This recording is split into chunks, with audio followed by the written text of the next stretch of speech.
It's been 6 long years, but the wait is finally over. The Port Dalhousie Piers are open once again for the public to enjoy. We're here with MP for St. Catharines, Chris Bittle, to talk about the long journey and how we got from there to here.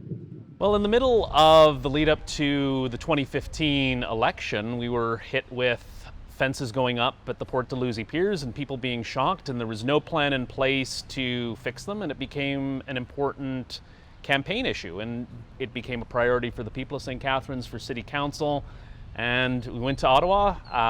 Luckily got elected, and the people of St. Catharines put their trust in me, and this was priority number one, and meeting with officials from Fisheries and Oceans, the Minister, the Prime Minister, and just ensuring that this gets done. And it's taken 6 years, but it's done. We're here, and it's amazing to see people walking behind us and enjoying the piers. Well, the construction process I know started before the pandemic, but continued through the pandemic. Were there any delays or impacts by the pandemic itself on the construction? There were a few delays, especially in the initial stages, and so we're probably a few weeks behind. But Bronte Construction did great work considering all the restrictions in place. It was all outdoors, so the restrictions didn't quite apply to them as it may have in other construction sites. But the work speaks for itself, and the smiles on people's faces as they're walking behind us speaks for itself, and so we're ready to go. The planned date was, it might have been spring, I think it was spring 2021, so we are in that timetable. So we came pretty close to meeting the target that we thought we would have from the start.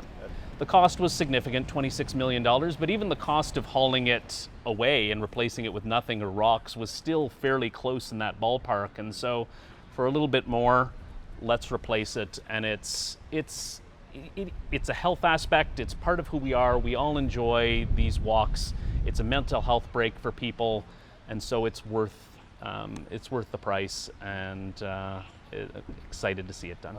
Well, even though it's located in Port Dalhousie, you mentioned it's a landmark not just for Port Dalhousie residents. I'm sure you heard from stakeholders across the city. How does it make you feel to see all these people now behind us walking up and down the pier and being able to use one of these assets that's been closed for over 5 years? It's been amazing. It's also been incredible to see the photos on social media of people who haven't been able to use it in 6 summers, and even people who are new to St. Catharines who have heard about this. And a friend of mine who moved here 5 years ago posted on social media that they were using it for the first time. They had heard all about it, and so I've been loving it. And so people keep posting your photos on social media and tag me. Love to see it, and it's great. It's great to have another piece of a community back. And the timing, we didn't time it obviously because we started the construction well before the pandemic started. But as we're reaching that finish line in the pandemic, it's nice to be able,